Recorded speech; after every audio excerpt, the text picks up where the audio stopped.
नमस्कार. Divine decode या चॅनलच्या माध्यमातून हिंदू संस्कृतीतील सणवार आणि संस्कृतीची वैशिष्ट्ये या संदर्भात आपण मालिका सुरू केलेली आहे. तर ह्या मालिकेअंतर्गत आता आपण वैशाख महिन्यातील महत्त्वाचे सण आणि त्यांच्या परंपरांचा थोडक्यात मागोवा घेणार आहोत. सर्वप्रथम वैशाख महिना म्हणजे वैशाख हे नाव हे या वैशाख महिन्याला का पडलं हे आपण प्रथम पाहू. आपल्या हिंदू संस्कृतीप्रमाणे किंवा ग्रहगोल किंवा खगोल जे गणित आहे त्या गणिताप्रमाणे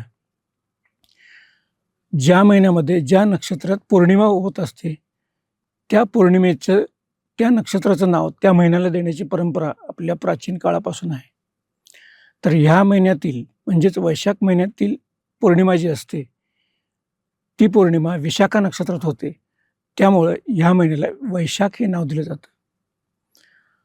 हा वैशाख महिना जो आहे ह्या वैशाख महिन्यामध्ये 2-3 असे महत्त्वाचे सण असतात. मग त्या संदर्भात आपण आता माहिती पाहणार आहोत. सर्वप्रथम आपण जी माहिती घेणार आहोत ती म्हणजे अक्षय्य तृतीया. अक्षय्य तृतीया म्हणजे काय की ज्या तिथीवरती केलेल्या कोणत्याही गोष्टीचं फळ अक्षय म्हणजे विनाश पावत नाही अशी ही अक्षय तृतीया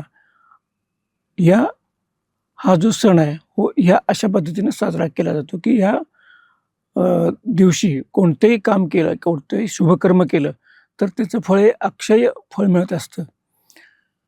आता ही जी अक्षय तृतीया आहे ही नेमकी काय आहे तर 3.5 मुहूर्तापैकी हा मुहूर्त मानला जातो. याला अक्षय तृतीया हे नाव काय आहे हे आता आपण बघूया. ज्या वेळेला पांडवांना 12 वर्षाचा वनवास आणि 1 वर्षाचा अज्ञातवास दिला गेला त्यावेळेला श्रीकृष्णाची मानलेली बहीण म्हणजे द्रौपदी या द्रौपदीने श्रीकृष्णाला प्रार्थना केली की बऱ्याच वेळेला आम्हाला कंदमुळं खाऊन राहावं लागतं, तर आमची जेवणाची व्यवस्था काय होईल तेवढं बघा. तर श्रीकृष्णाने एक सोन्याचं अक्षय पात्र आपल्या या बहिणीला म्हणजे द्रौपदीला त्या दिवशी दिलं, म्हणून या तिथीला अक्षय असं नाव पडलं. त्यामुळं तो जो दिवस होता तो वैशाख महिन्यातल्या तृतीयेचा दिवस होता, त्यामुळे ह्या तिथीला अक्षय तृतीया असं म्हटलं जातं. या दिवशी शुभकर्मांची सुरुवात करायची असते. निरनिराळ्या गोष्टी ज्यांचा आपण प्रारंभ करतो त्या प्रारंभासाठी ही तिथी अतिशय चांगली मानली जाते. एखादी आपल्याला विद्या साध्य करायची असेल किंवा एखादा दानधर्म करायचा असेल किंवा एखाद्या गोष्टीपासून आपल्याला निश्चित स्वरूपाचा कायम स्वरूपाचा लाभ घ्यायचा असेल तर या दिवशी जर ती गोष्ट आपण चालू केली तर त्याचं अक्षय फळ म्हणजे अविनाशी फळ आपल्याला मिळतं. हे अनुभवानं सिद्ध झालेलं आहे. त्यामुळं हा जो सण आहे हा अतिशय चांगल्या पद्धतीनं साजरा केला जातो.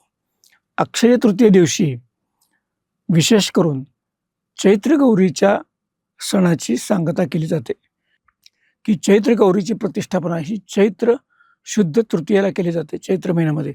तर ह्या महिनाभर त्या चैत्र गौरीची पूजा करायची असते. तिला माहेरी बोलवल्याप्रमाणे त्याचं कौतुक आणखीन लाड करायचे असतात. तिला निरनिराळे नैवेद्य दाखवायचे असतात.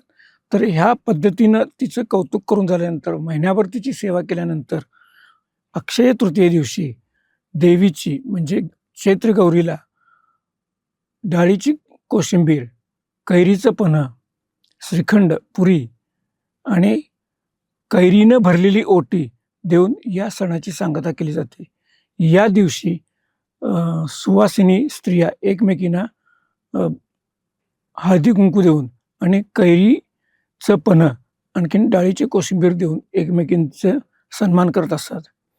यापैकी कैरीचं पन्हं जे आहे याचं वैशिष्ट्य असं आहे की कैरीचं पन्हं प्यालं तर आपली तहान जी असते ती तहान आपल्याला वारंवार लागत नाही आणि त्यामुळं शरीरातलं आर्द्रतेचं प्रमाण जे आहे ते या उष्णतेमुळं कमी राहते. उष्णतेमुळे जे काय आपल्याला कंठशोष होतो तर कैरीचं पन्हं जर आपण प्यालो तर त्या पन्ह्यामुळं आपल्याला बराच वेळ सतत पाणी प्यावं लागत नाही. आणि डाळ जी असते तर ती हरभऱ्याची डाळ आणखीन कैरी यांचं वैशिष्ट्य असं आहे की हरभऱ्याची डाळ ही प्रथिनाने युक्त असते तर कैरी जी असते ती आंबट गोड असल्यामुळं हिचं जर सेवन या उन्हाळ्याच्या संपूर्ण दिवसामध्ये जर आपण केलं, तर आपल्याला तब्येतीच्या दृष्टीनं हितकर असते. कारण डिहायड्रेशनमुळं आपल्या शरीरातील प्रथिनांची घट जी हानी होत असते, ती याच्यामुळं भरून निघते.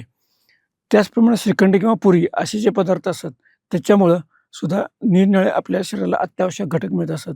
त्यामुळे आपल्या हिंदूंच्या सणांची जी रचना केलेली आहे, त्या रचनेमध्ये निरनिराळ्या प्रकारचे सायंटिफिक किंवा शास्त्रीय विचार पण आपल्या पूर्वाचार्यांनी केलेला आहे. आता या अक्षय तृतीयेचं आणखीन एक महत्त्वाचं असं वैशिष्ट्य म्हणजे या तिथीला लक्ष्मीनारायणाची तिथी असं म्हटलं जातं.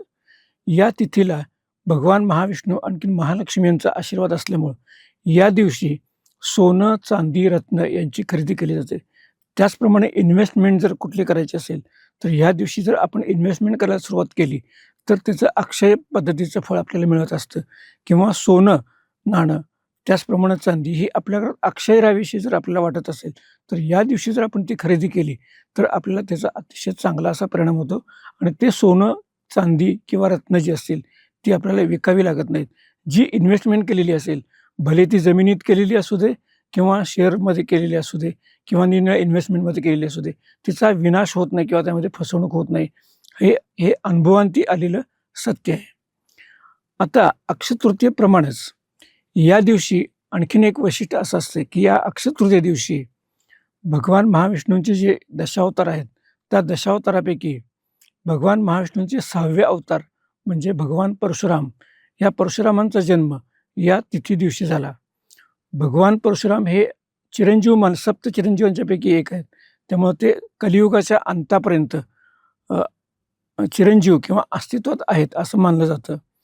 या भगवान परशुरामांनी आपले वडील म्हणजे जमदग्नी ऋषी, या जमदग्नी ऋषींचा सहस्त्रार्जुन नावाचा जो राजा होता, त्या राजानं यांचा कपट करून वध केल्यामुळं त्या वधाचा आणि हत्येचा सूड उगवण्यासाठी भगवान परशुरामांनी अत्याचारी असलेल्या क्षत्रिय लोकांची 21 वेळेला हत्या करून ही पृथ्वी निक्षत्रिय करतो असा पण केला आणि त्या पणाप्रमाणे त्यांनी 21 वेळा अत्याचारी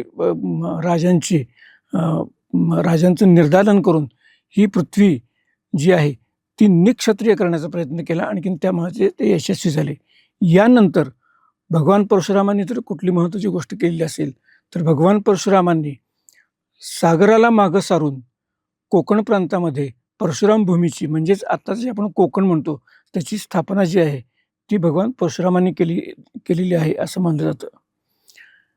या अक्षय तृतीयेचं आणखीन एक वैशिष्ट्य म्हणजे काय, की जसं आपण अक्षय फळ हे भौतिक गोष्टीमध्ये म्हणा किंवा ईश्वरी गोष्टीमध्ये मिळावं अशा पद्धतीने करत असतो, तर या दिवशी आपले जे पितर असतात, त्या पितरांच्या अक्षय तृप्तीसाठी या दिवशी घड जे असतात, मातीचे घट जे असतात, त्या घटामध्ये पाणी ठेवून त्या घटांची यथाविधी पूजा करून सत्पात्र असलेल्या व्यक्तीला उपादान म्हणजे छत्री, त्याचप्रमाणे पादत्राण म्हणजे पायातलं आणखीन घट भरून द्यावा असं आहे, की त्यामुळं उन्हामुळं होणारा त्रास कमी व्हावा या पद्धतीनं आणि त्यामुळं आपले पितर जे असतात ते तृप्त होतात. आणखीन आपल्याला अक्षय असा चांगल्या पद्धतीचा आशीर्वाद देतात. असं हे अक्षय तृतीयेचं फळ आहे.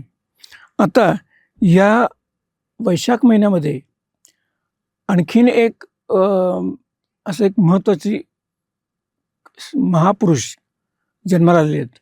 ते म्हणजे वैशाख शुद्ध पंचमी या दिवशी आपल्या हिंदू सनातन धर्माची ज्यांनी पुनर्प्रतिष्ठापना केली, त्या आद्य शंकराचार्यांचा जन्म वैशाख शुद्ध पंचमी या दिवशी झालेला आहे.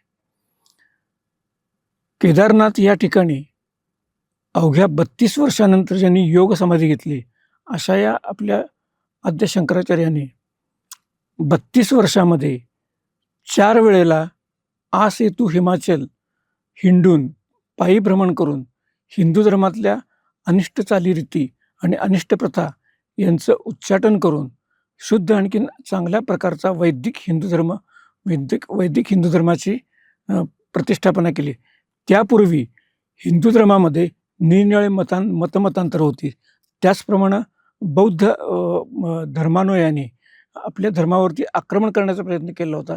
तर हे आक्रमण आद्य शंकराचार्यांनी आपल्या योगबलाद्वारे आणि आपल्या असीम अशा विद्वत्तेनं आणखीन महान अशा कर्तृत्वानं त्यांनी ते खोडून काढलं आणि ह्या भारतामध्ये, आपल्या भारत देशामध्ये हिंदू धर्माची पुनर्प्रतिष्ठापना केली आणि हा हिंदू धर्म अतिशय चांगल्या पद्धतीनं पुढं वाढावा, ह्या धार्मिक परंपरा ज्या आहेत किंवा वैदिक ज्ञान जे आहे, ज्याच्यामध्ये विज्ञानाचा पाया आहे, अशा या हिंदू धर्माची वाढ चांगल्या पद्धतीने व्हावी, यासाठी त्यांनी पूर्व, पश्चिम, उत्तर, दक्षिण अशा भारताच्या चारी दिशांना मठांची स्थापना केली. शंकर मठांची म्हणजे शंकराचार्य पीठाची स्थापना केली आणि त्याद्वारे आपला हिंदू धर्म किंवा हिंदू सनातन धर्म अतिशय योग्य रीतीनं चालावा, अशा दृष्टीने त्यांनी नियोजन करून ठेवलं.